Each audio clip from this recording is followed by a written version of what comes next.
Welcome to this Tutor to You Sociology topic video on media, looking at the control of the new media. Who controls the new media is one question often asked by cultural pessimists. The global nature of new media, with many media sources connecting people across the globe, means it becomes increasingly difficult to regulate content that is posted by individuals. This was less of a problem with traditional media, who relied upon editors and legal teams to allow content, and this content was regulated by government agencies or watchdogs. Examples of such include the British Board of Film Classification, who established age ratings for films and refused to clear films and media for publication if they were not seen as fit for wider audiences. Additionally, broadcasters agreed not to show programmes unsuitable for children before the watershed. But the new media is far more diverse and less tied to these agencies. It is on demand and far too vast to regulate. So how is the new media controlled? Keane argues that the new media is impossible to control due to its global nature. Laws that apply in one nation may not apply in others, although some more conservative countries such as China and Islamic states have greater success in controlling content as there is greater government control.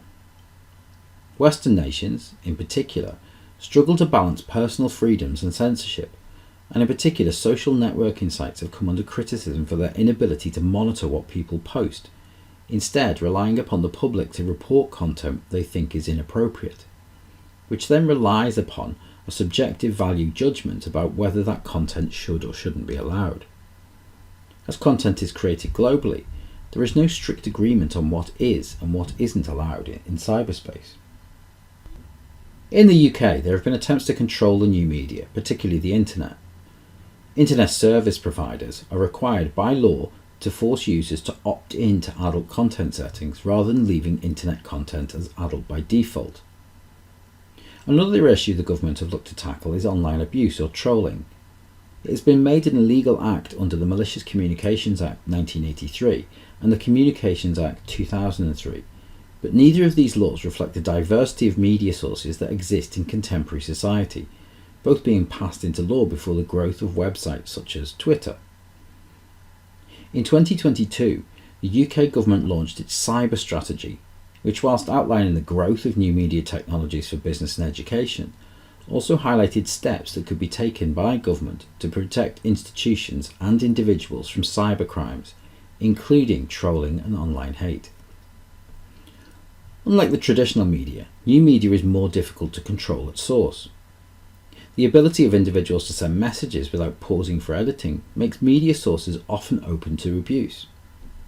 For many, sending online abuse is similar to verbal abuse, only amplified to wider society through media sources.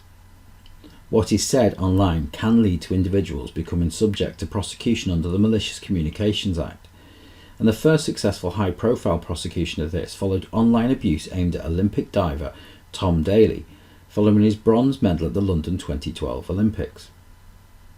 Further abuse has been aimed at sports stars, politicians, actors and singers for their views, culminating in the online racial abuse of 3 England footballers following England's defeat in the Euro 2020 final.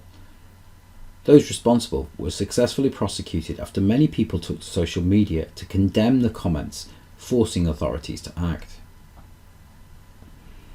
Other cases where the growth of new media has led to questions over censorship and government action include the arrest of WikiLeaks founder Julian Assange.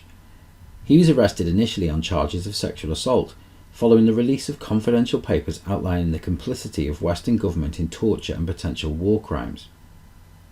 Additionally, former CIA analyst Edward Snowden was wanted for arrest following the release of papers detailing the extent of surveillance on US citizens, whilst another former analyst, Chelsea Manning, leaked confidential information to WikiLeaks about the actions of the US Army in Iraq and Afghanistan. New media was able to publish these papers as they were not subject to the same legislation as traditional media. Governments and individuals will often take out injunctions to stop publication of such material or prohibit the publication of details on grounds of national security. A further example of how the new media is uncontrolled came in the form of the Cambridge Analytica scandal. Cambridge Analytica were a consulting firm used by the Vote Leave campaign and Donald Trump's 2016 presidential election campaign. They gained access to 87 million Facebook users' data and targeted undecided voters with advertisements and stories to try and influence their vote in these elections.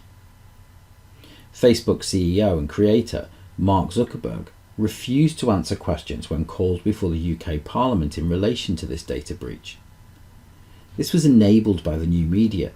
With greater access to the media also comes greater collection of personal data, despite legislation that is designed to protect individuals, such as GDPR. That concludes this Tutor to You Sociology topic video on media, looking at control of the new media. Thanks for watching.